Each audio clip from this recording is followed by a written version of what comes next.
चाहता हूँ। മീറ്റിംഗിൽ ജോയിൻ ചെയ്തിട്ടുള്ള എല്ലാ ദൈവമക്കൾ, ദൈവദാസന്മാർ, മാതാപിതാക്കൾ, നിങ്ങളെല്ലാവരെയും കർത്താവിൽ വന്ദനം ചെയ്യുന്നു. खासकर यहाँ पे जुड़े हुए सभी लोग, परमेश्वर के सभी जन, सभी बच्चे, बड़े बुजुर्ग लोग, सभी को मैं परमेश्वर के नाम से सभी को मैं धन्यवाद देता हूँ. നോർമലി ഞാൻ വീഡിയോ ഓൺ ചെയ്ത് സംസാരിക്കാനാണ് എനിക്കിഷ്ടം, പക്ഷെ ഇന്ന് യാത്രയുമായിട്ട് ബന്ധപ്പെട്ടതായതുകൊണ്ട് നിങ്ങൾ എന്നോട് ക്ഷമിക്കുക. अधिकतर मुझे वीडियो ऑन करके बात करना ही अच्छा लगता है, बट क्योंकि मैं अभी एक यात्रा के सिलसिले में हूँ, यात्रा में हूँ, इस वजह से मैं अपना वीडियो को बंद कर रखा है. आप सभी लोग मुझसे क्षमा करना. ഞങ്ങൾ ടീമായിട്ട് ഓണത്തിനുള്ള പ്രോഗ്രാം കഴിഞ്ഞ് എറണാകുളത്തിലേക്കുള്ള യാത്രയില കേരളത്തിലുള്ള ഒരു സ്ഥലം അടൂർ എന്ന സ്ഥലത്ത് ടീമിലുള്ള എല്ലാവരും കഴിക്കാൻ കയറി. ഞാൻ കാറിലിരുന്ന് ബൈബിൾ ക്ലാസ് എടുക്കുക. यहाँ पे अभी मैं केरल में हूँ, केरल के एक जगह में हूँ. वहाँ पे ओणम का कुछ प्रोग्राम था, वहाँ पे कैंप था. सब कुछ होने के बावजूद मैं वापस सफर में हूँ, वापस जा रहा हूँ. तो मेरे साथ जो भी लोग थे वो सब एक होटल में, एक रेस्टोरेंट में बैठकर अभी सब लोग खाना खा रहे हैं, पर मैं इस वक्त कार के अंदर बैठ के आपके लिए बाइबल क्लास दे रहा हूँ. റൈറ്റ്. കഴിഞ്ഞ ദിവസങ്ങളിൽ നമ്മൾ എന്തൊക്കെയാ ചിന്തിച്ചെന്ന് ദൈവമക്കൾ ഓർക്കുന്നുണ്ടോ? കഴിഞ്ഞ 2 ആഴ്ച മുമ്പേ पिछले 2 हफ्ते पहले, पिछले हफ्ते नहीं, उससे एक हफ्ते पहले हमने क्या क्या बातों में ध्यान दिया था, मनन किया था. क्या आप में से कोई बता सकते हैं? ആരെങ്കിലും ഒരാൾ പറയാമോ? कोई आप में से बता सकते हैं? നമ്മൾ കഴിഞ്ഞ പ്രാവശ്യം എന്തുവായിരുന്നു ചിന്തിച്ചത്? എവിടെ വരെയായിരുന്നു ചിന്തിച്ചത്? कहाँ तक हमने पिछले बार ध्यान दिया था? ആരെങ്കിലും ഓർക്കുന്നുണ്ടോ? വേഗത്തിൽ പറഞ്ഞാട്ടെ. अगर किसी को याद है तो जल्द से जल्द बताइए.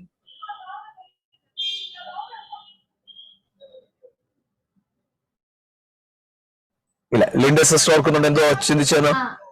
हाँ ഓർക്കുന്നുണ്ട്. हमने पिछली बार നമ്മൾ നോക്കിയത് पीढ़िगत सीमाएं, boundaries and all hidden problems, छुपी हुई सारी समस्याएं. യെസ്, നമ്മൾ അവിടെ നമ്മള് കംപ്ലീറ്റ് 10 പ്രോബ്ലങ്ങളെ കുറിച്ച് ചിന്തിച്ചു നിർത്തിയായിരുന്നു. हाँ, हमने पिछली बार हमने जो भी 10 पीढ़िगत समस्याएं या श्राप है उन सभी के बारे में हमने ध्यान देते हुए, विचार करते हुए हमने रोका था वहां पे. യെസ്, ഇന്ന് രാത്രി നിങ്ങളോട് കൂടെ സംസാരിക്കാൻ ആഗ്രഹിക്കുന്നത് എങ്ങനെ ഇതിനകത്തുനിന്ന് ഒരു വിടുതൽ കിട്ടുമെന്നുള്ളതിനെ കുറിച്ചാണ് സംസാരിക്കാൻ പോകുന്നത്. പക്ഷെ എനിക്ക് കോഹോസ്റ്റ് ആയിട്ട് പെർമിഷൻ കൂടെ തരാമോ?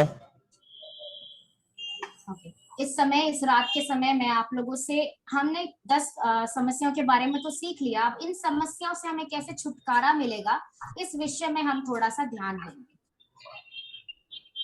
വിടുതൽ പ്രാപിക്കാൻ ആഗ്രഹിക്കുന്ന എല്ലാ ദൈവമക്കളും ഞാൻ ഈ പറയാൻ പോകുന്ന കാര്യങ്ങൾ ശ്രദ്ധയോടെ കേൾക്കണം. जो छुटकारा पाना चाहते हैं, ऐसे सब परमेश्वर के जन, मैं जो भी बातें बताने जा रहा हूँ उसे बड़ी ध्यान से सुनिए.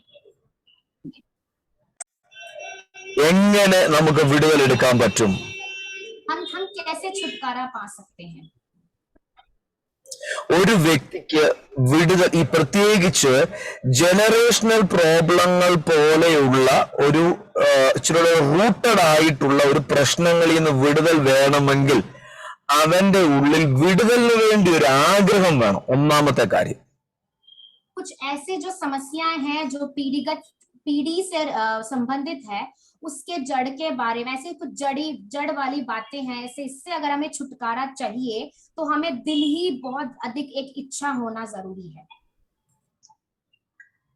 ഞാൻ അതിന്റെ ഓരോ കാര്യങ്ങൾ 4 പോയിന്റുകൾ നിങ്ങളോടൊന്ന് പറയാൻ വേണ്ടി ആഗ്രഹിക്കാം.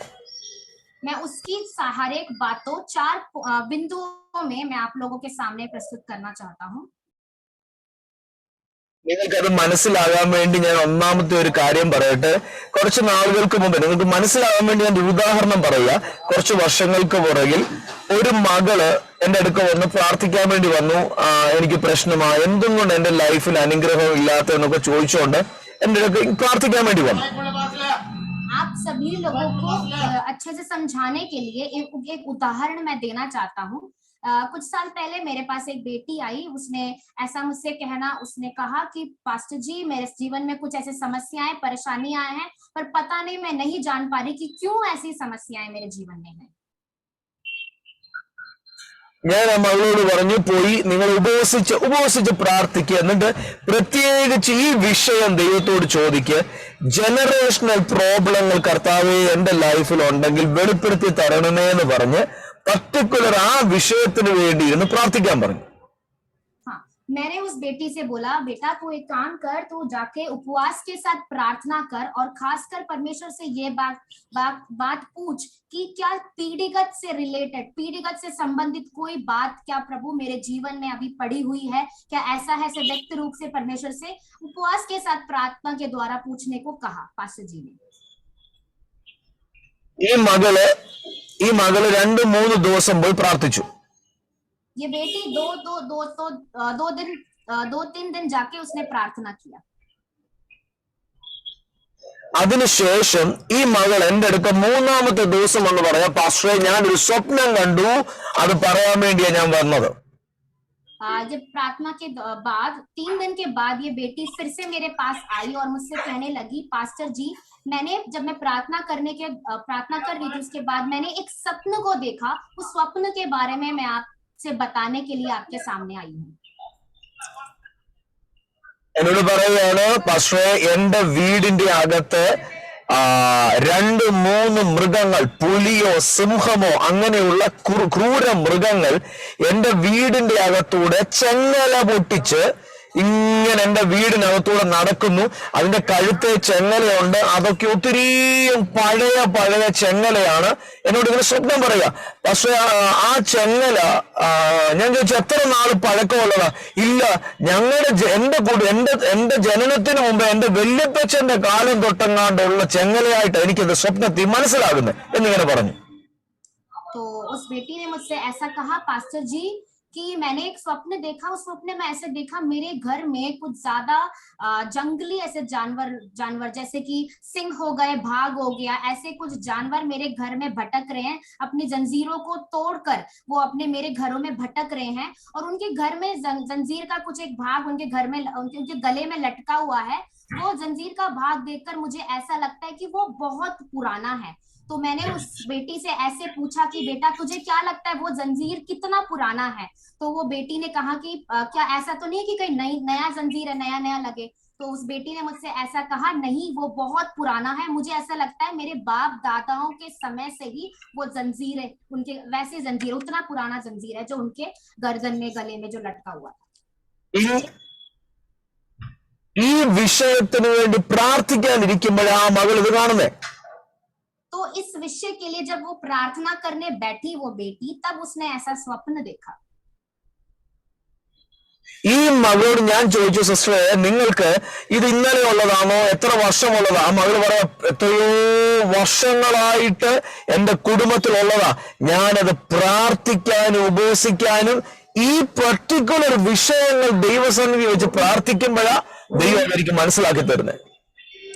हाँ, तो मैंने उस बहन से पूछा कि बहन क्या तुम्हें लगता है कि ये कोई नई विषय है, नई बात है, ऐसा है? तो उस बहन ने मुझसे ऐसा कहा, नहीं पास्टर जी ये बहुत बहुत ज्यादा पुरानी मेरे बाप दादाओं के समय से ये बात चल रही है. जब मैंने इस विषय के लिए प्रार्थना के साथ उपवास के साथ जब मैं बैठी तब मुझे ये बातें प्रकट में आने लगी.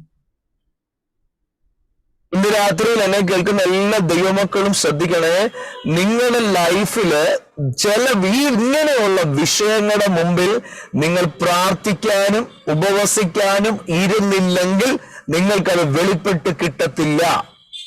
तो आज मुझे सुनने वाले सब परमेश्वर के प्रियजनों, मैं आपसे ये कहना चाहता हूँ, ऐसे विषयों के लिए अगर आप उपवास के बिना, अगर प्रार्थना के बिना अगर ना बैठो, उपवास और प्रार्थना के बिना, तो ऐसी बातें प्रकट नहीं होगी.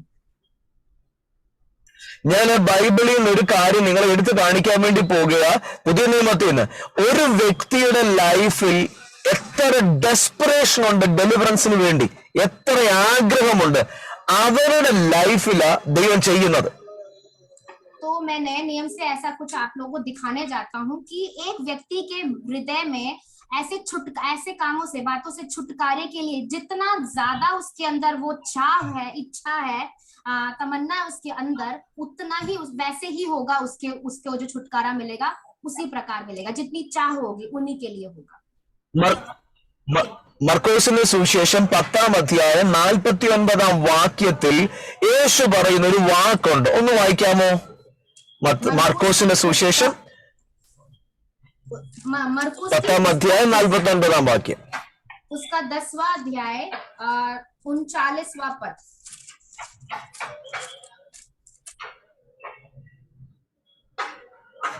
വായിച്ചാട്ടെ. तब यीशु ने ठहर कर कहा, उसे बुलाओ. और लोगों ने उस अंधे को बुलाकर उससे कहा, ढाढ़स बांध, उठ, वह तुझे बुलाता है. യെസ്, അവിടെ യേശു കർത്താവ് എരിഹോവിൽ കൂടെ യേശു കർത്താവ് അത് ആ വഴി പോകുമ്പോ യേശു കർത്താവ് പോകുന്ന സ്ഥലത്ത് രണ്ട് വശങ്ങളിലുമായി അനേക രോഗികൾ, കുഷ്ഠരോഗികൾ, കണ്ണു കാണാൻ വയ്യാത്തവർ, അങ്ങനെ രോഗം ബാധിച്ചവർ രണ്ട് സൈഡിലും ഇരിപ്പുണ്ടായിരുന്നു. यीशु मसीह जब यरीहो की ओर जब वो जा रहे थे तो क्या हुआ, उनके दाएं और बाएं दोनों साइड में अनेक बीमारियों से ग्रसित लोग उनके दोनों साइड में, उनके दोनों दाएं और बाएं साइड में बैठे हुए पाए गए. യേശു കർത്താവും തന്റെ ശിഷ്യന്മാരും ഒരു കൂട്ടം ജനങ്ങളും അതുവഴി കടന്നുപോയി കഴിഞ്ഞപ്പം ഒരു കണ്ണു കാണാൻ വയ്യാത്ത ഒരു വ്യക്തി, അന്ധനായ ഒരു വ്യക്തി മനസ്സിലാക്കി ആ വഴി ആരോ ഭയങ്കര ഒരാള് കടന്നുപോയി. यीशु मसीह और उनके कुछ चेले मिलकर जब उस रास्ते से गुजर रहे थे, थोड़ा आगे जब निकल चुके तो वहां पे एक व्यक्ति बैठा हुआ था जो अंधा था. उसको पता लगा कि मैं इस रास्ते से कोई महान व्यक्ति गुजर के गया है. ആരോ ഒരാളോട് ചോദിച്ചു, ആരാ ഇതുവഴി പോയെ? അന്നേരം ആരോ മറുപടി പറഞ്ഞു, ഇതുവഴി പോയത് നസറേനായ യേശു ഇതുവഴി കടന്നുപോയി എന്ന് പറഞ്ഞു. तो उसने किसी से पूछा कि कौन यहाँ से गुजरा, तो किसी ने उसको उत्तर ऐसा दिया कि वहां यीशु नासरी यहाँ से गुजर के गए. ഉടനെ ഈ മനുഷ്യൻ, അദ്ദേഹത്തിന്റെ പേര് ബർത്തിമായി കിടന്ന് നിലവിളിക്കാൻ തുടങ്ങി, യേശുവേ ദാവീദ് പുത്രോ എന്നോട് കരുണ തോന്നണമേ എന്ന് പറഞ്ഞ് ബർത്തിമായി നിലവിളിച്ചു.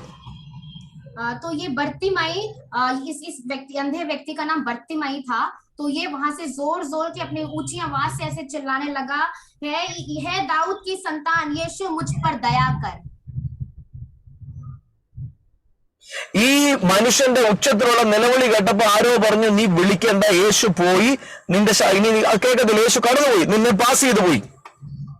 हाँ, तो ये जब ऐसे ऊंचे स्वर में ऐसे बोलने लगा तो वहां पे लोगों ने बोला, तो अब ऐसे चिल्लाने से कोई फायदा नहीं है, तेरे सामने से वो बहुत आगे निकल चुके हैं.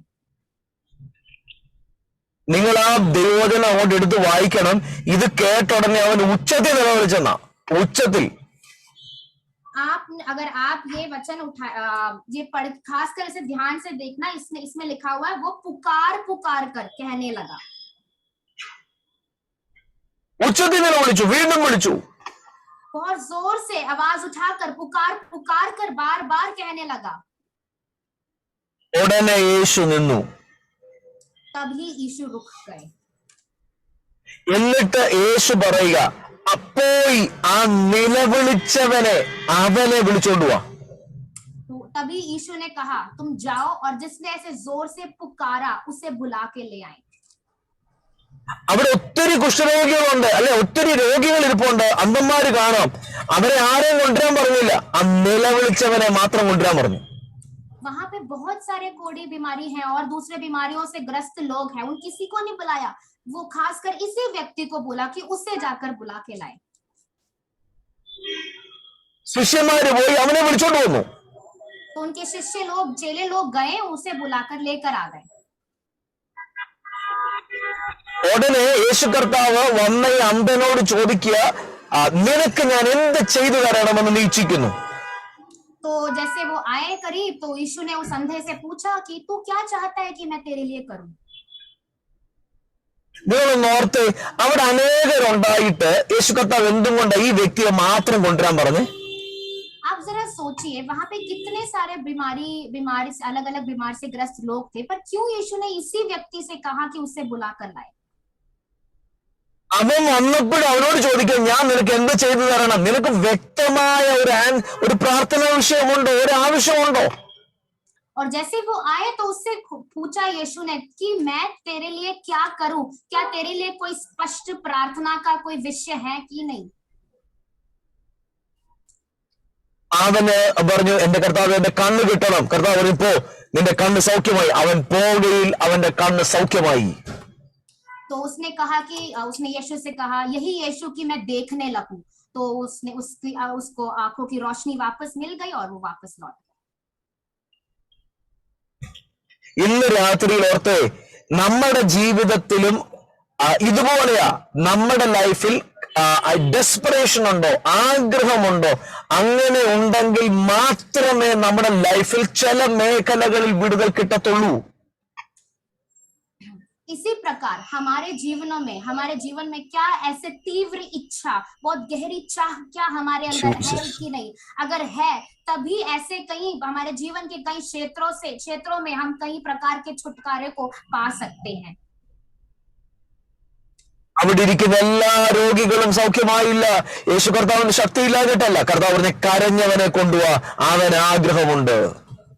वहां पे बैठे हुए सभी बीमार लोग चंगे नहीं हुए, इसलिए नहीं कि यीशु के पास चंगाई करने का शक्ति नहीं है, बल नहीं है, पर इसलिए क्योंकि यीशु ने कहा जो रोया उसी को लेकर आए. നിങ്ങളുടെ കുടുംബത്തിന്റെ വിടുതലിന് വേണ്ടി നിങ്ങൾക്ക് ആഗ്രഹമുണ്ടോ? ഇന്ന് തൊട്ട് കരയാൻ തുടങ്ങണം. എന്നെങ്കിലും കിട്ടട്ടെ, എപ്പോഴെങ്കിലും കിട്ടട്ടെ, ആരെങ്കിലും തരട്ടെ എന്ന് പറഞ്ഞിരുന്നാൽ ഇങ്ങനെ നാളുകൾ പോകത്തേ ഉള്ളൂ.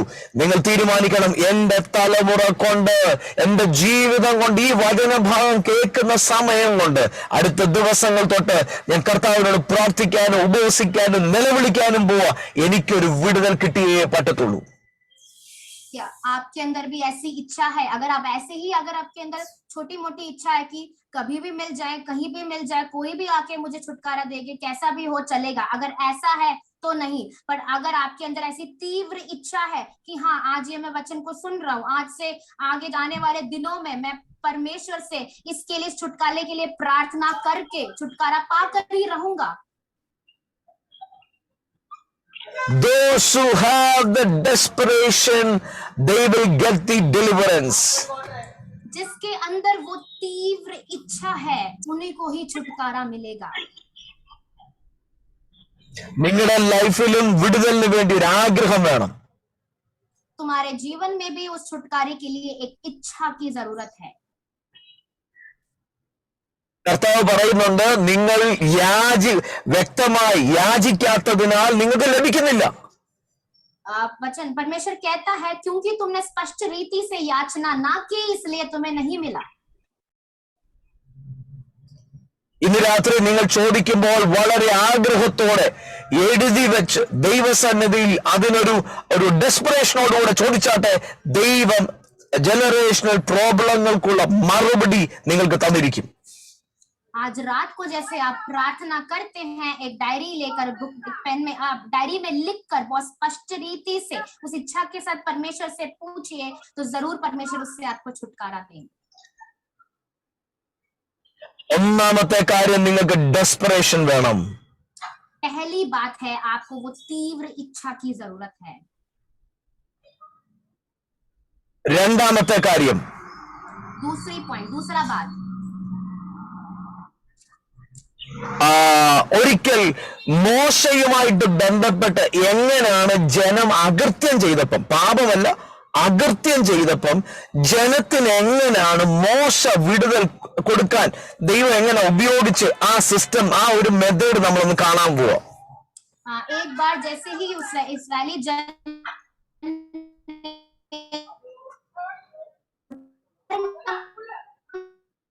तो उन लोगों को उसमें से छुड़ाया, वो क्या मेथड था, उन बातों को थोड़ा ध्यान देंगे. പുറപ്പാട് പുസ്തകം 34 അധ്യായം അതിന്റെ 6 തൊട്ട് 9 വരെയുള്ള വാക്യങ്ങൾ.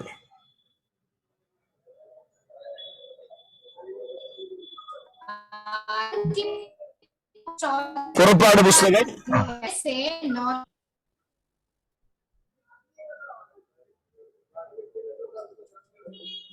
വായിച്ചാട്ടെ, പുറപ്പാട് പുസ്തകം 32 അധ്യായം 34 അധ്യായം 6 തൊട്ട് 9 വരെ. പാസ്റ്റർ എന്റെ വോയിസ് ക്ലിയർ ആണോ? സിസ്റ്ററിന്റെ വോയിസ് ഇടയ്ക്ക് ബ്രേക്ക് ആവുന്നുണ്ട്. എനിക്ക് തോന്നുന്നു അവിടുത്തെ പ്രശ്നമാണ്. എനിക്ക് ഇവിടെ കുഴപ്പമില്ല. इधर कोई दिक्कत नहीं, ഇവിടെ കുഴപ്പമില്ല. नहीं कोई दिक्कत नहीं, बिल्कुल ठीक। दिक्कत नहीं है, वॉइस आ रही है? नहीं बिल्कुल आपका साफ है, कोई दिक्कत नहीं। ओके तो പുറപ്പാട് പുസ്തകം 34:6-9 വരെ. हाँ, निर्गमन की पुस्तक उसके 34 अध्याय 6 से 9 तक पढ़ेंगे। यहोवा उसके सामने होकर यो प्रचार करता हुआ चला, यहोवा यहोवा ईश्वर दयालु और अनुग्रहकारी, क्रोध करने में धीरजवंत और अति करुणामय और सत्य, हजारों पीढ़ियों तक निरंतर करुणा करने वाला, अधर्म और अपराध और पाप का क्षमा करने वाला है, परंतु दोषी को वह किसी प्रकार निर्दोष ना ठहराएगा। वह पितरों के अधर्म का दंड उनके बेटे वरन पोते और पर पोते को भी देने वाला है। तब मूसा ने तुरंत पृथ्वी की ओर झुककर दंडवत किया और उनसे कहा, हे प्रभु, यदि तेरे अनुग्रह की दृष्टि मुझ पर हो तो प्रभु हम लोगों के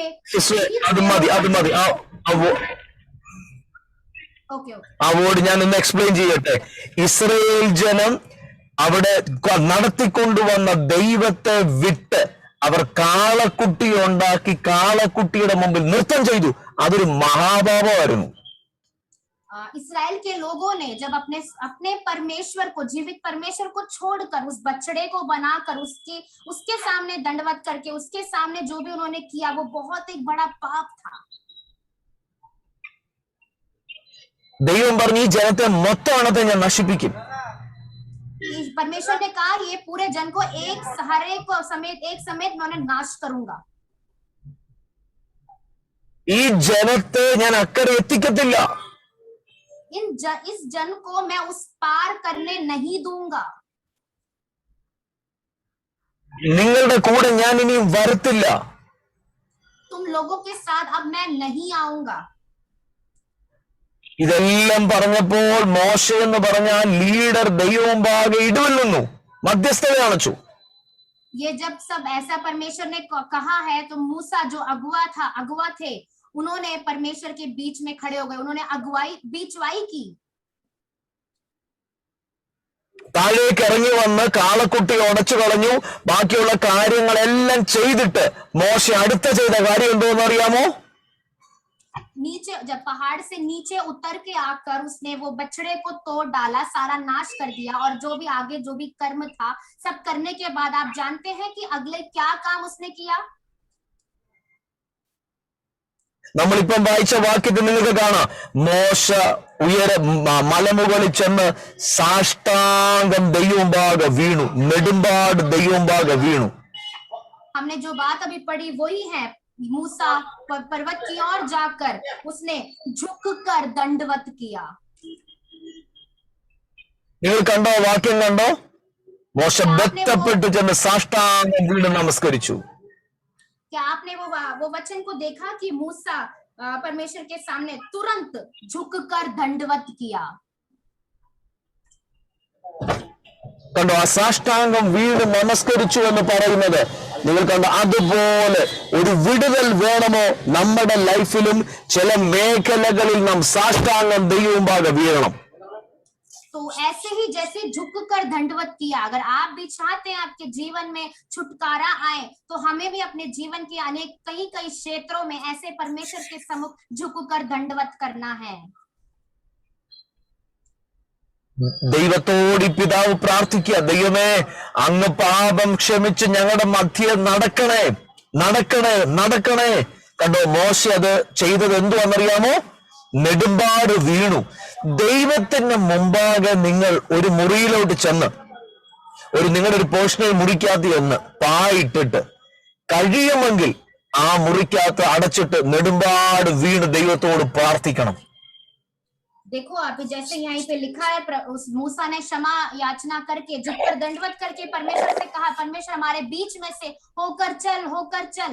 ऐसे ही अगर आप भी चाहते हैं छुटकारा हमारे जीवन में आए तो आपके पर्सनल कमरे में जाकर दरवाजे को बंद करके परमेश्वर के सामने ऐसे झुक कर പ്രിയ ദൈവമക്കളെ, ദൈവം ദീർഘക്ഷമയുള്ളവനാ, ദൈവം ക്ഷമിക്കുന്നവനാ.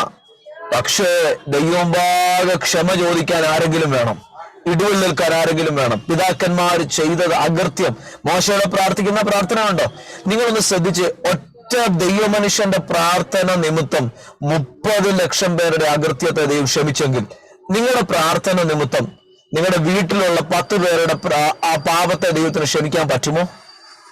अब देखिए, हमारे परमेश्वर बहुत दयालु है, करुणामय है, विलंब से कोप करने वाले हैं। बट उस परमेश्वर के सामने ऐसा कोई होना जरूरी है कि वो जो झुक कर बिचवाई करे, जो दंडवत करे, परमेश्वर से प्रार्थना करे। जब मूसा ने ऐसे प्रार्थना किया, परमेश्वर के सामने विनती की, तो देखो वो 30 लाख से अधिक वो लोगों की सारे अधर्म को परमेश्वर ने पूरा हटा दिया, एकदम से उन्हें उनसे मुक्त कर दिया। तो क्या आप ये नहीं समझ सकते कि अगर आपने अपने परिवार के लिए इसी प्रकार अगर प्रार्थना किया हो, क्या परमेश्वर आपके उस अधर्म के कामों से, जीवन के उस श्रापों से क्या छुड़ा नहीं सकता?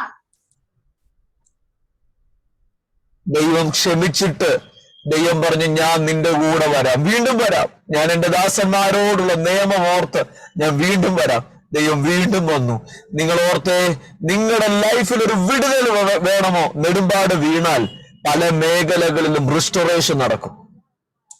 ऐसे ही परमेश्वर ने अपने दास से कहा, हाँ मैं फिर से आऊंगा। इसी प्रकार परमेश्वर ने उस अधर्म के कामों को क्षमा करके परमेश्वर फिर से गया। तो इसी प्रकार अगर हम भी परमेश्वर के सामने ऐसे झुककर दंडवत करें, तो परमेश्वर फिर से हमारे पास आएंगे, फिर से वो हमें क्षमा करेंगे, हमें छुड़ाएंगे। निरात्री औरत ദൈവം ദീർഘക്ഷമയുള്ളവനാ. आज जाने परमेश्वर बहुत दयालु है, बहुत उनके अंदर बहुत ज्यादा धीरज है, वो धीरज से कार्य करने वाले हैं, पेशेंस है उनके अंदर। ഒരു കാര്യം നിങ്ങളോട് ഞാൻ എടുത്തു കാണിക്കട്ടെ. നിങ്ങൾ ടാബർനാക്കിളിനെ കുറിച്ച് പഠിച്ചു.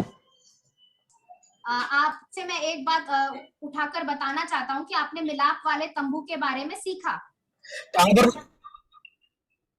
ടാബർനാക്കിളിന്റെ അകത്ത് ആദ്യമേ കയറി വരുമ്പം അവിടെ ഒരു യാഗപീഠമുണ്ട്.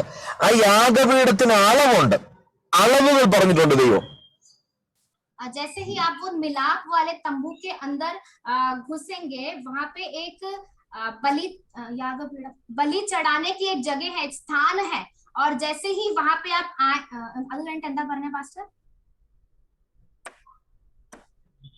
അതിന് അളവുകൾ പറഞ്ഞിട്ടുണ്ട്. हाँ, उसके कुछ मेजर्स बता रखा है कि उसकी माप हाँ, उसके माप के बारे में बता रखा है। നിങ്ങൾക്കറിയാമോ, അളവ് പറയാത്ത 2 ഉപകരണമേ ടാബർനാക്കിളിലുള്ളൂ. आप जानते हैं उस मिलाप वाले तंबू के अंदर ऐसी 2 ही वस्तुएं हैं जिसके माप नहीं बता रखा। അതിൽ ഒരു കാര്യമാണ് ലേവർ. ലേവറിന് അളവ് പറഞ്ഞിട്ടില്ല, താമ്രത്തൊട്ടിക്ക് അളവ് പറഞ്ഞിട്ടില്ല. ലേവർ താമ്രത്തൊട്ടി.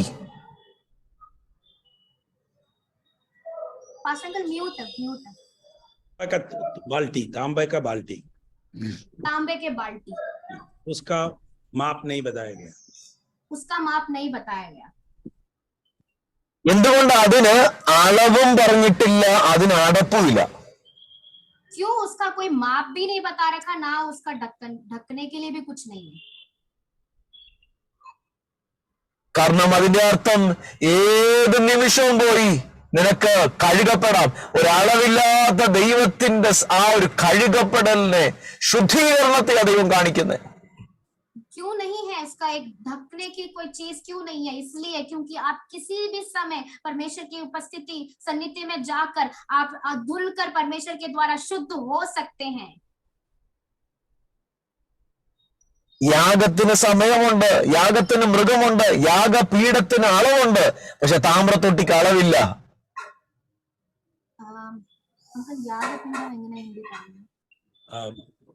जो है वेदी को, बलि की वेदी को तो है माप है, परंतु तांबे के बाल्टी का कोई माप नहीं है। जो भी वेदी थी उसकी यज्ञ की या बलि की वेदी थी, बलि की वेदी थी, उसका तो माप है, वो तांबे की बाल्टी है, उसका माप है, उसका माप नहीं है तांबे की बाल्टी का। നിങ്ങൾ ദൈവം മുമ്പാകെ പോയി വീണാൽ, ദൈവം മുമ്പാകെ പോയി നെടുമ്പാട് വീണാൽ നിങ്ങളുടെ ലൈഫ് അനുഗ്രഹിക്കപ്പെട്ടിരിക്കും, അനുഗ്രഹിക്കപ്പെട്ടിരിക്കും. अगर आप परमेश्वर के सामने जाके साष्टांग आप झुककर दंडवत करे तो ऐसा होगा कि आपकी जीवन, आपका जीवन, आपका परिवार आशीषित होगा। ये जरूर, ये पक्की बात है। എന്റെ പ്രിയ ദൈവമക്കളെ, ഞാന് എന്റെ കൂട്ട് സഹോദരങ്ങൾ എന്നുള്ള നിലയിൽ, എന്റെ കൂട്ട് സ്വന്തം സഹോദരിമാരെന്നുള്ള നിലയിൽ ഞാൻ പറയുക, നിങ്ങളുടെ ലൈഫിൽ ദൈവമുമ്പാകെ നിങ്ങൾ വീഴാൻ പഠിക്കണം. ദൈവമുമ്പാകെ നിങ്ങൾ നെടുമ്പാട് വീഴാൻ, കരയാൻ നിങ്ങൾ പഠിക്കണം. हाँ, मेरे प्रिय परमेश्वर के लोगों, मेरे प्रिय भाई और बहनों, मैं आप लोगों से यह कहना चाहता हूँ, आपको परमेश्वर के सामने झुककर परमेश्वर के सामने साष्टांग दंडवत करना, ऐसा करना सीखे। എനിക്ക് എന്റെ ഹൃദയത്തിൽ ചില സമയത്ത് ഭയങ്കര വേദന വരും. വേദന വരുന്ന സമയത്ത് ഞാൻ ആരോട്, എന്റെ വൈഫോട് പറയാതെ ഒരു പായെടുക്കും, എന്റെ മുറി കൊണ്ടുപോകും, അവിടോട്ടിടും. ഞാൻ നിലത്തോട്ട് കിടന്ന് നെടുമ്പാട് കിടന്ന് കരയും. ദൈവത്തോട് പറയാൻ, കർത്താവേ ഞങ്ങളെ വിടുവിക്കണമേ. സാഷ്ടാംഗം വീണ് കിടന്ന് മോശ കരഞ്ഞതുപോലെ നമ്മൾക്ക് ദൈവമുമ്പാകെ കിടന്ന് കരയാൻ നമ്മൾ പഠിക്കണം.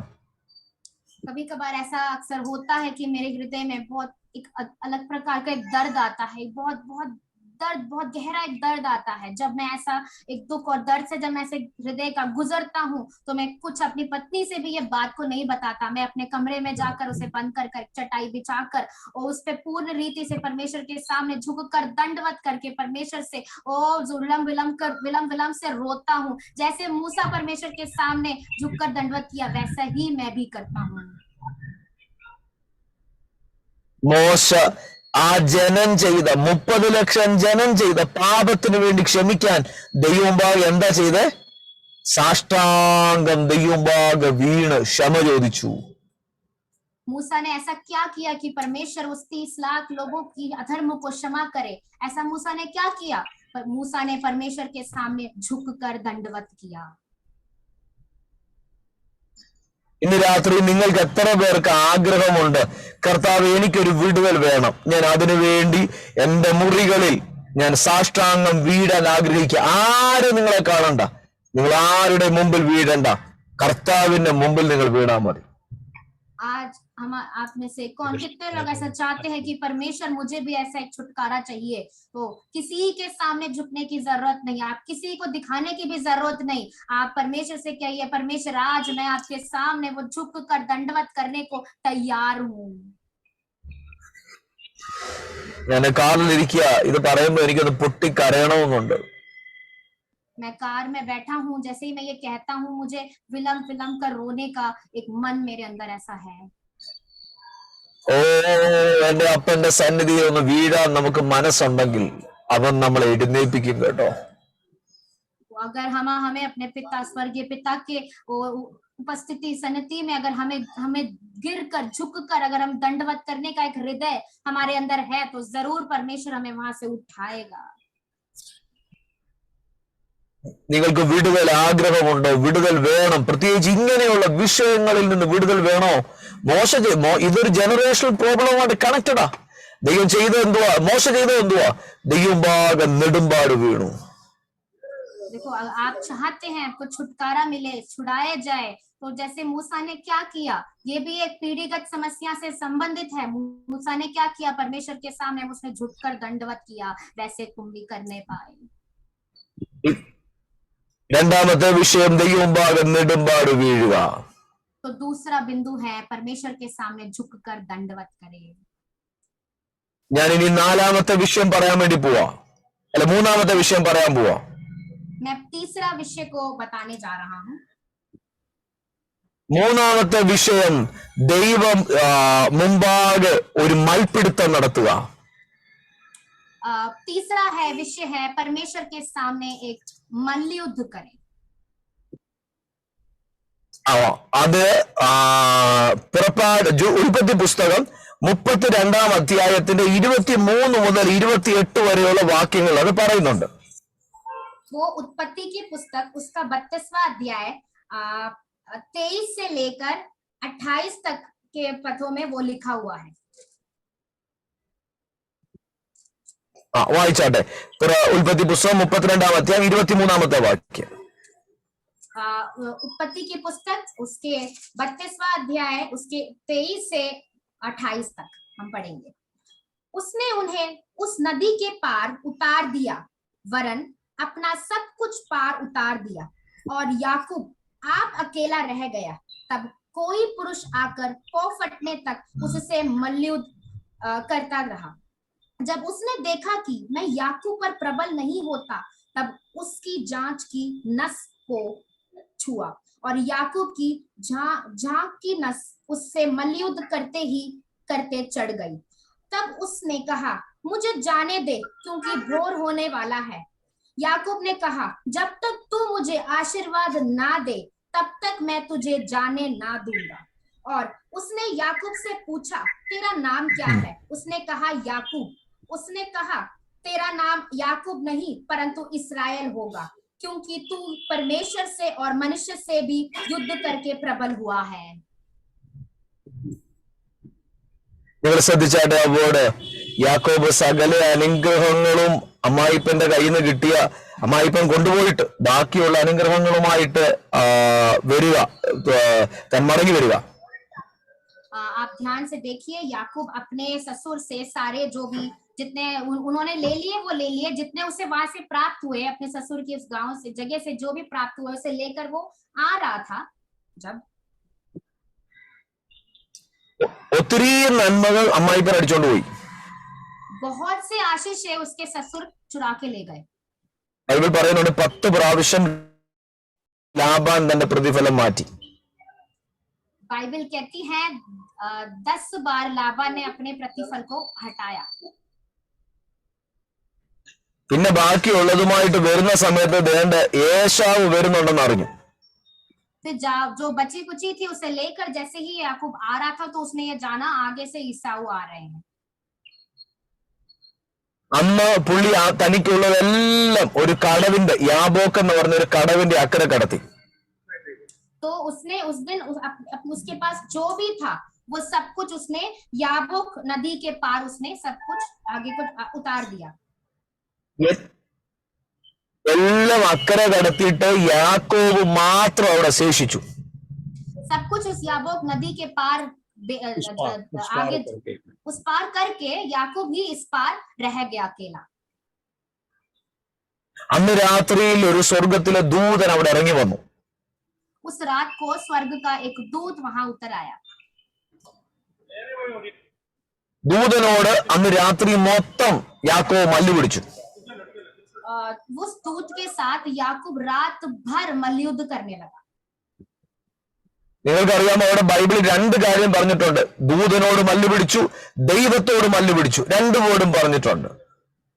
आप जानते हैं यहाँ पे लिखा हुआ 2 पदों को लिखा हुआ है. उसने दूत के साथ भी मल्लयुद्ध किया और परमेश्वर के साथ भी मल्लयुद्ध किया.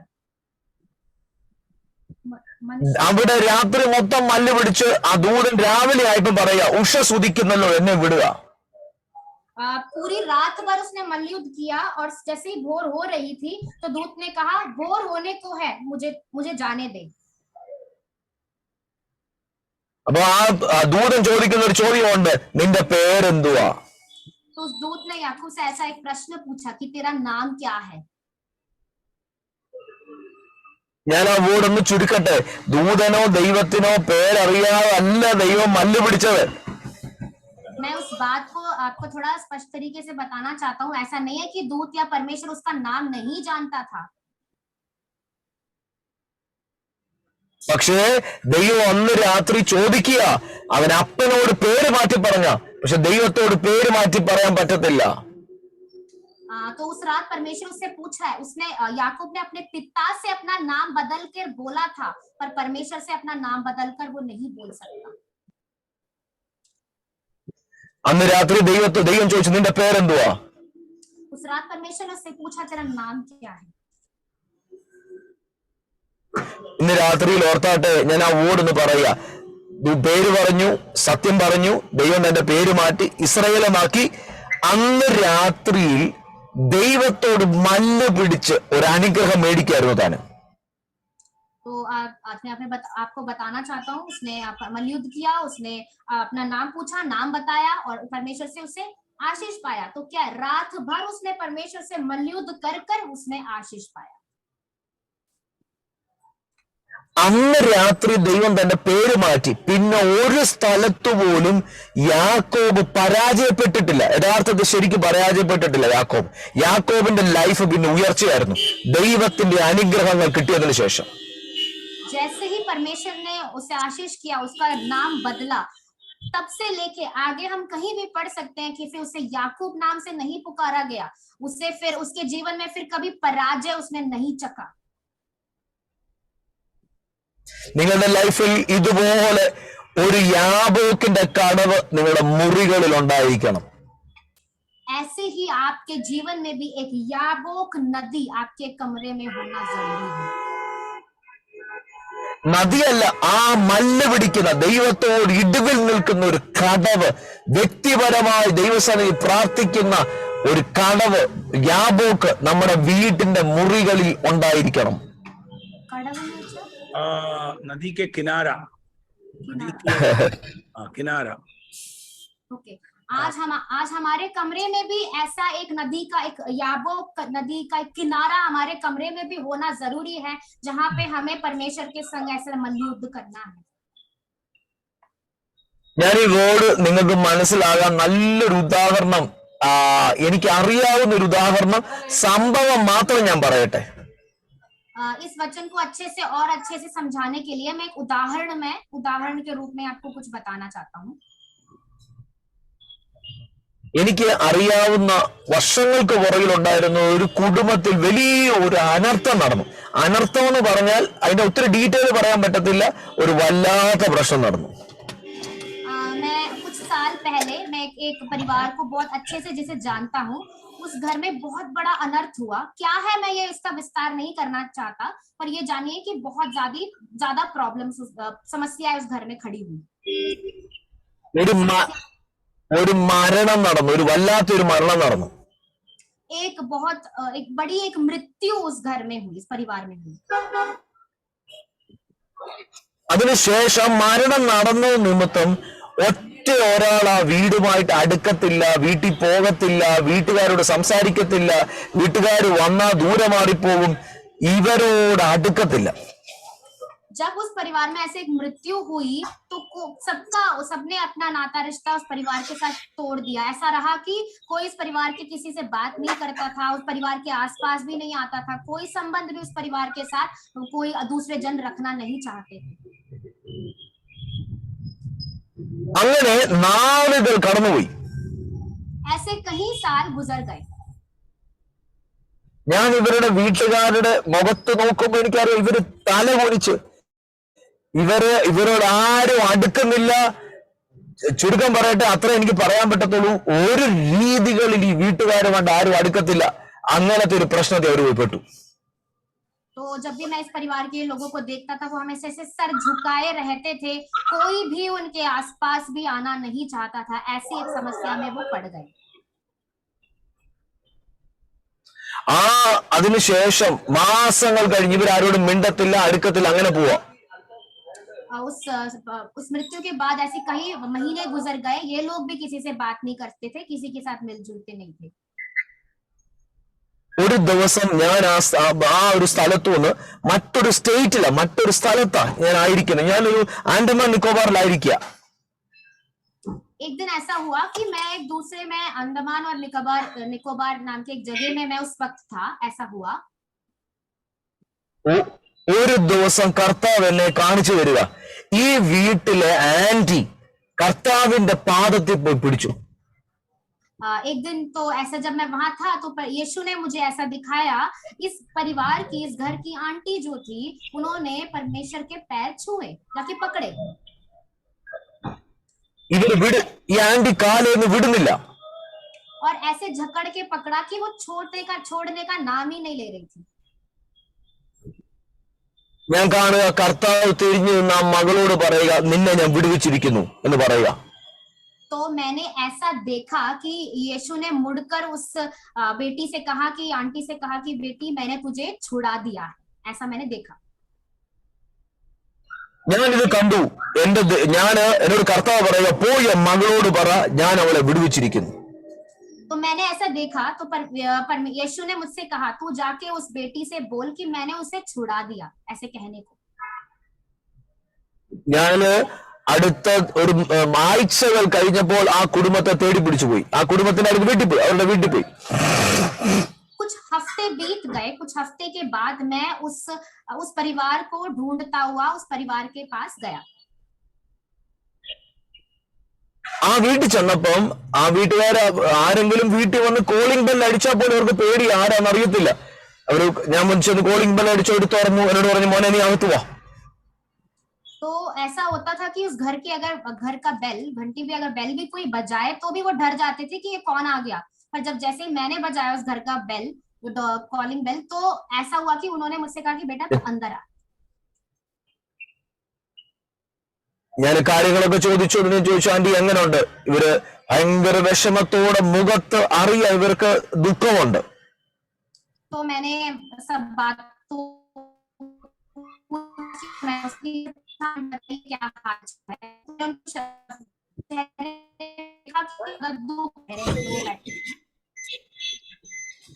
അതിനുശേഷം ഈ മകളോട് ഞാൻ പറഞ്ഞു, കർത്താവ് എന്നോട് പറഞ്ഞു.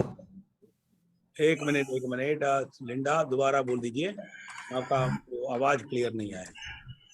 हेलो. हाँ, आप अभी दोबारा वही बोलो. हाँ, ओके. तो जैसे ही मैं एक और मिनट है.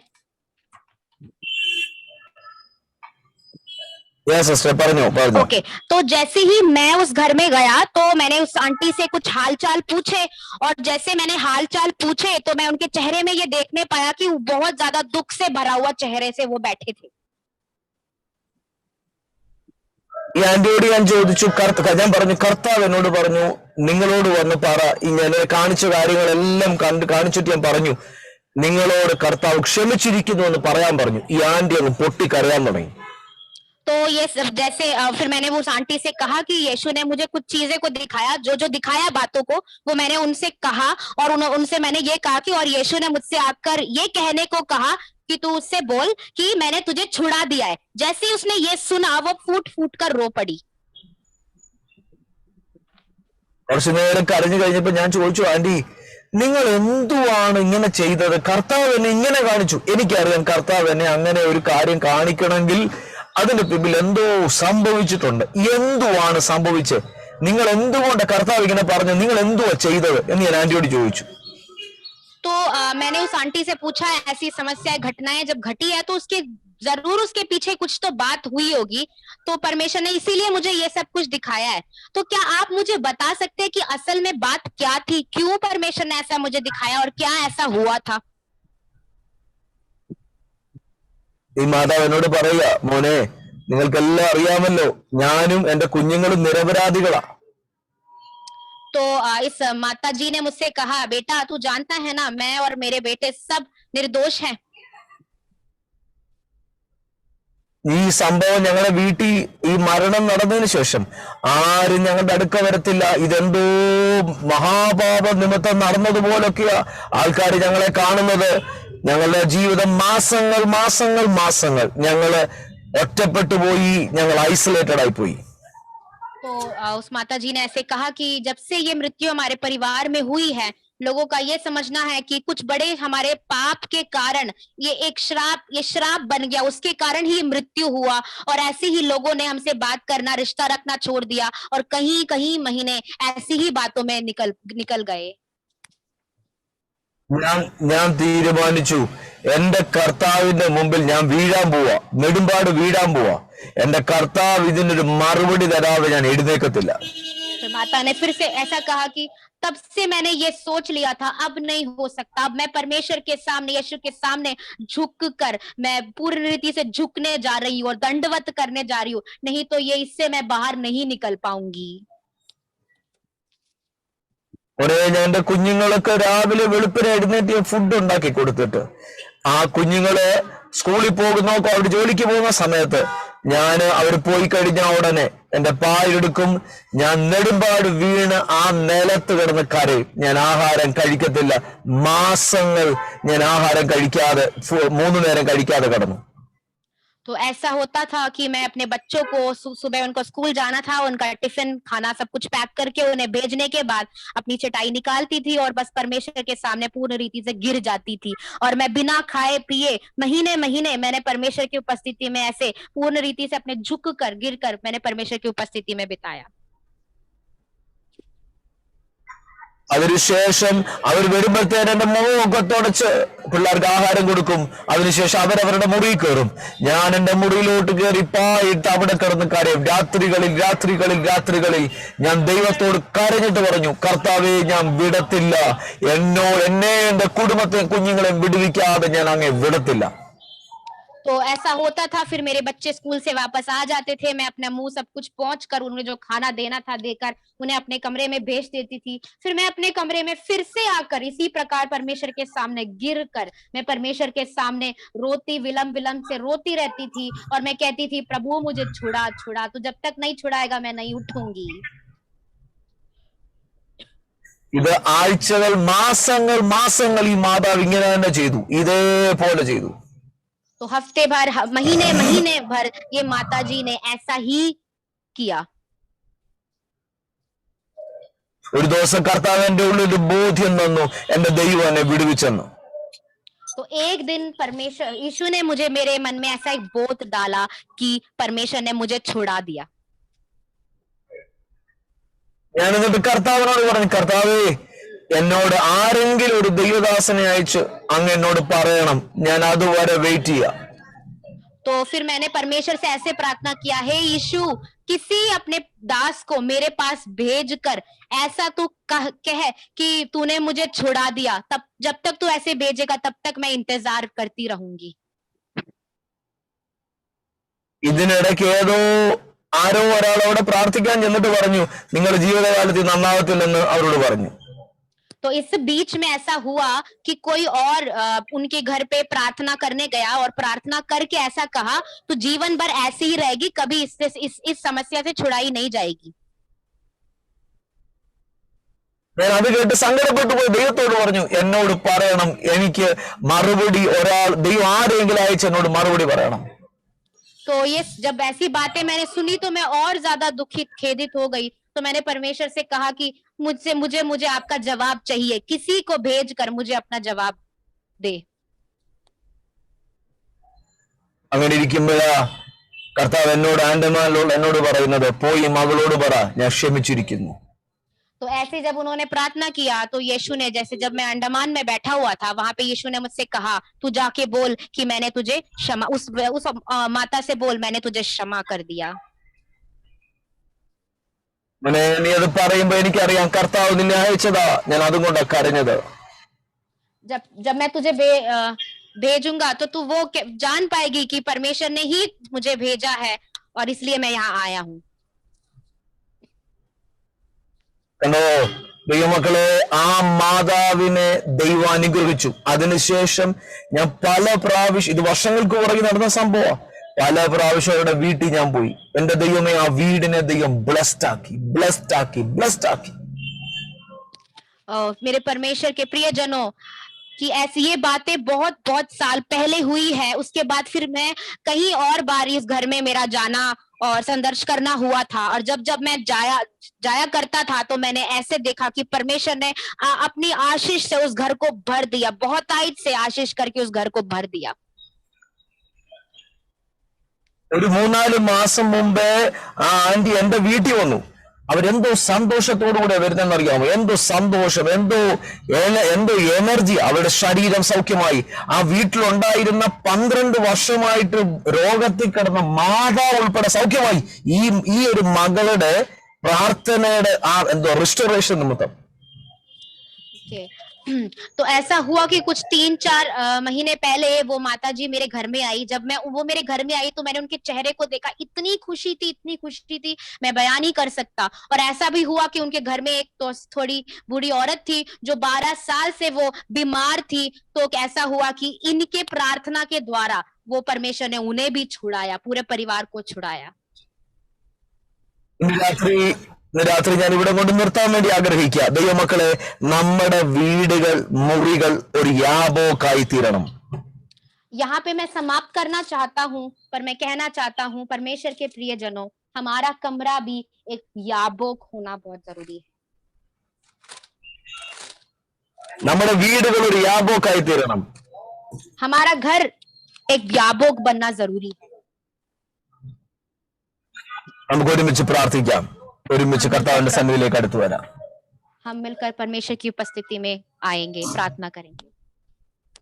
ഇന്ന് രാത്രി നിങ്ങൾ ദൈവമക്കൾ കേട്ട വചനം പോലെ, ഒന്ന് നിങ്ങൾക്ക് ഡെസ്പറേഷൻ വേണം വിടുതലിന് വേണ്ടി, രണ്ട് നിങ്ങൾ സാഷ്ടാംഗം വീഴണം, മൂന്ന് ദൈവത്തോട് നിലവിളിക്കണം. जैसे आज हमने सुना था, पहला हमें एक छुटकारे के लिए हमें तीव्र इच्छा की जरूरत है. दूसरा है हमें परमेश्वर के सामने झुकना है, झुककर दंडवत करना है. तीसरा है हमें मल्लयुद्ध करना है. നമുക്ക് ഒരുമിച്ച് പ്രാർത്ഥിക്കാം. हम मिलकर प्रार्थना करेंगे. पास्टर अंकल ने തരട്ടെ. സ്വർഗീയ പിതാവേ, സ്വർഗീയ പിതാവേ, ഞങ്ങൾ ഒരുമിച്ച് ദൈവത്തോട് പ്രാർത്ഥിക്കുന്നു. हे पिता परमेश्वर, हम एक साथ मिलकर आपसे प्रार्थना करता हूँ. കർത്താവേ, ഞങ്ങളുടെ ലൈഫിൽ വിടുതലിന് വേണ്ടി ഒരു ആഗ്രഹം തരണേ. हे प्रभु जी, हमारे जीवन में हम छुटकारा पाने के लिए एक इच्छा दे. അങ്ങയുടെ മുമ്പാകെ സാഷ്ടാംഗം വീഴാൻ ഞങ്ങളെ സഹായിക്കണേ കർത്താവേ. आपके पवित्र चरणों में जो है हम दंडवत करने के लिए आप हमें एक अच्छा दिल दे प्रभु.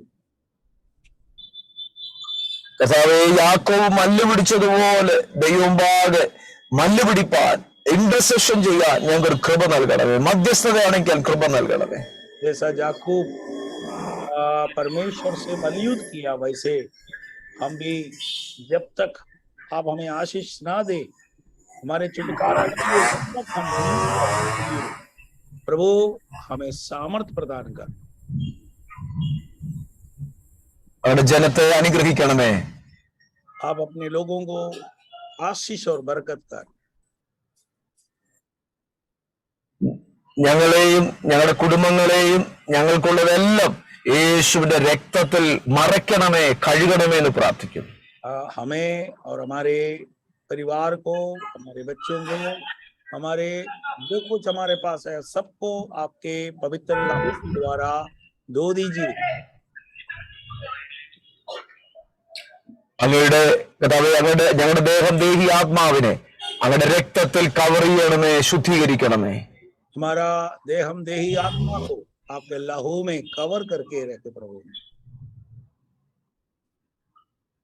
യേശുവിൻ നാമത്തിൽ പിതാവേ. यीशु मसीह के नाम से हे पिता. Amen, amen, amen, amen. Thank you pastor ji, thank you Linda. എല്ലാ ദൈവമക്കളോടും ഒരിക്കൽ കൂടെ നന്ദി പറയുന്നു. ഞാൻ യാത്രയിലായതുകൊണ്ട് ഞാൻ വീഡിയോ ഓൺ ചെയ്യാഞ്ഞത്. കർത്താവ് നിങ്ങളെ ഓരോരുത്തരെ സഹായിക്കട്ടെ. ഞങ്ങളെ കൂടെ ഓർത്ത് പ്രാർത്ഥിക്കുക. Thank you pastor ji. आपने thank you so much pastor.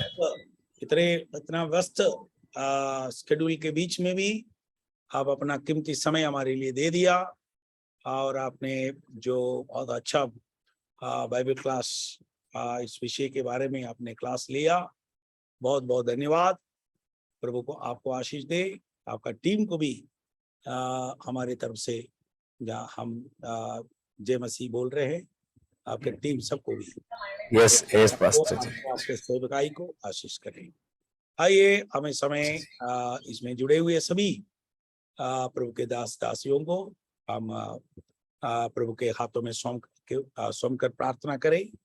आज हमें जो आपके प्रभु के दास के द्वारा जो सुनाया गया वचन के अनुसार हमारे अंदर एक बड़ा चाह आशीष पाने के लिए, छुटकारा पाने के लिए, प्रभु देने के लिए प्रार्थना करें।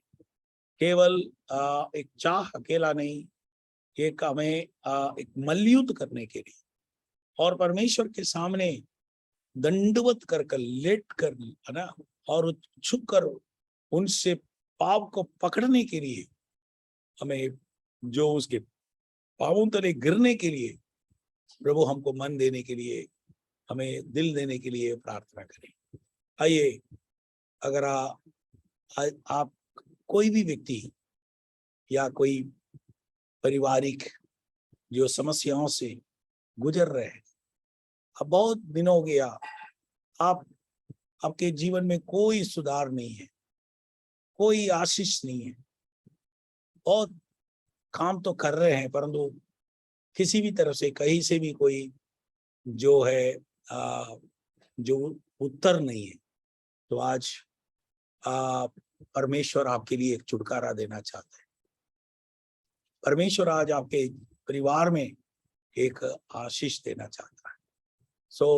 उसके लिए प्रभु आज आप हमसे चाहते हैं कि हमारे अंदर एक चाह होना चाहिए।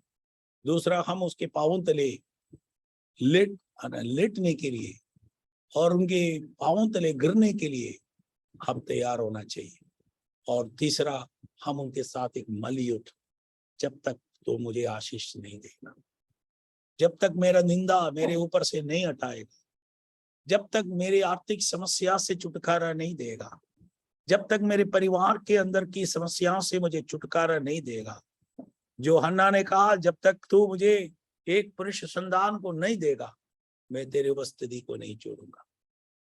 याकूब या मुझे वो बोला, मैं तुम जब तक मुझे आशीष नहीं दे, मैं तुमको नहीं छोड़ूंगा। बोला, है ना, भोर हो रहा है, मुझे छोड़ नहीं, जब तक तू मुझे आशीष नहीं दे तब तक मैं तुमको छोड़ूंगा। आइए, हम प्रभु के सामने आज हम दंडवत करें, उनके पैरों में गिरे और एक चाह के साथ उसके करीब आ जाए और रोए और प्रभु को पकड़े।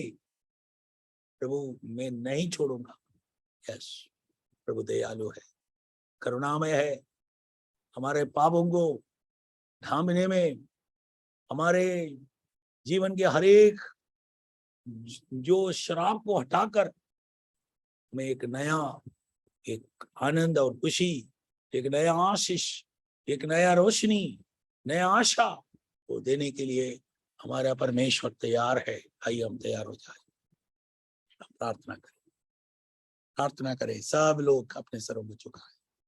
प्रभु जी, आज जितनी लोग आज हमारे इस बाइबल क्लास में जुड़े हैं, सभी को मैं आपके हाथ में सौंप देता हूं।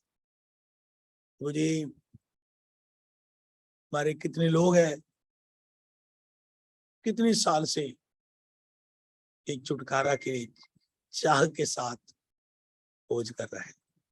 कुछ ऐसे रहस्य समस्या है, वो किसी के सामने बोल नहीं सकता, किसी के सामने बता नहीं सकता। ऐसी समस्या को लेकर, बोझ लेकर जो घूम रहे हैं, दिल के अंदर पूरी दुख है, फिर भी लोगों के सामने जो दिखा नहीं पा रहे, मुस्कुराते हैं, हंस रहे, खेल रहे, परंतु पूरे दिल के अंदर तनाव है, घर के अंदर तनाव है। हे प्रभु, ये कब ये बोझ मेरे सर से हटूंगा, ये कहकर कितने लोग हमारे बीच में है। प्रभु, आप ही हमारा समस्या का उत्तर है, आप ही हमारे सारे समस्या का हल है। इसलिए हम परिपूर्ण हृदय के साथ, परिपूर्ण संपूर्ण समर्पण के साथ हम आपके चरणों पर आते हैं। आपके सामने हम गिर रहे हैं प्रभु जी, हम सिर झुका रहे हैं और हम दंडवत कर रहे हैं। हम आपके पैरों को पकड़ रहे हैं प्रभु। हम किसके पैर पकड़े? आप प्रभु, आप हमारे ऊपर दया, हमारे एक एक भाई बहनों के ऊपर दया कर। हमारे पापों को मत देख, शराबों को मत देख। हमारे पितरों ने जो कुछ किया है वो क्षमा कर, वो हमारे पीछे पीछे आना न दे, हमारे संतानों के ऊपर आना न दे, हमारे पीढ़ी के ऊपर आना न दे। आज में यीशु मसीह के लहू लेकर आज खड़े हैं। यस, उस क्रूस पर बहा गया उस लहू लेकर आज मैं खड़ा हूं। ओ रिगरालाबा शाराबा, मेरे परिवार और आपके बीच में ओ मैं खड़ा हूं।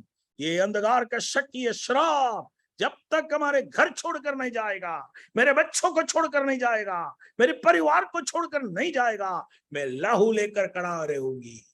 यस, मैं लहू लेकर खड़ा रहेगा। यशखरालाबा सीबा दुरालाबा सादिबा हत्थु रबला शंबाबा सीबा रगालाबा ऊडी वरालाबा सखा रबला शीदाबा राबा उदाबा हंदराबा हसे रिवालाबा दुला हसा बिगाबा ऊडबला शखा रखसुरालाबा दुला हंदे रिवल खाराबा आदबा रखसबदल हसे बिगंदराबा हत्तराबा उडबाले बदुला शथा रबंदरालाबा सखी रिबला। ओ यीशु का लहू सबके ऊपर, सबके परिवार के ऊपर आने दो। इस समय सारे बोझ, सारी चिंताएं, सारे श्राप, सारे वो बीमारियां, सारे आर्थिक समस्याएं, सारे जो है जो बंधन यीशु के नाम से टूट जाए। इस लहू आज सामर्थ प्रदान करे, आशीष प्रदान करे। प्रभु जी धन्यवाद धन्यवाद धन्यवाद। आज अच्छे वचन आप आज सुनने के लिए आपने सहायता की, आपके दास को इस्तेमाल किया। आपका बेटी लिंडा को प्रभु जी अच्छी तरह से और हम हमारे समझने के रूप में समझाने के लिए, अनुवाद करने के लिए प्रभु आपके बेटी को सहायता की, आशीष दे। सबके लिए धन्यवाद। Thank you Lord that you given us. धन्यवाद है प्रभु जी, ऐसा अवसर हमको दे रहा है। हम इस एक बाइबल क्लास के द्वारा, ऐसे वचन को सीखने के द्वारा हालेलुया हम आपके हालेलुया आपका आनंद उड़ाए, खुशियां मनाए। प्रभु जी धन्यवाद धन्यवाद धन्यवाद। ऐसे अवसरों को हमें दे रहे इसलिए धन्यवाद। आगे भी हम प्रभु जी हमें सीखने के लिए सहायता करें।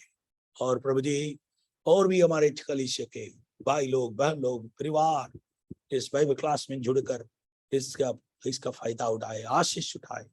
धन्यवाद। आज जो लोग उसमें जुड़ नहीं पाया उनको भी प्रभु जी आपके पवित्र हाथों में सौंप दें। धन्यवाद प्रभु जी, हमारे प्रार्थना सुनकर उत्तर दिया। यीशु नासरी के नाम से मांगते हैं। सब लोग अपने हाथों को बढ़ाकर प्रभु को धन्यवाद करें। धन्यवाद धन्यवाद धन्यवाद। आमीन आमीन। अब हमारे पिता परमेश्वर का प्रेम, मसीह यीशु का अनुग्रह और पवित्र आत्मा का सहभागिता हम सभी के साथ यीशु मसीह के दूसरे आगमन तक होती रहे। हम हाथों को बढ़ाकर जोर से बोले hallelujah hallelujah hallelujah. God bless you, God bless you, God bless you. कल तो हमारा सुबह का यूथ मीटिंग होंगे। जो जितने यूथ हैं वो तैयार हो जाए। 9 बजे से 4 बजे तक यूथ मीटिंग रहेगा हमारे हीरानगर, हमारे जो 4-8 मरले का चर्च में। प्रभु आप सबको आशीष दे। God bless you, God bless you. Good night, good night सबको, गुड नाइट।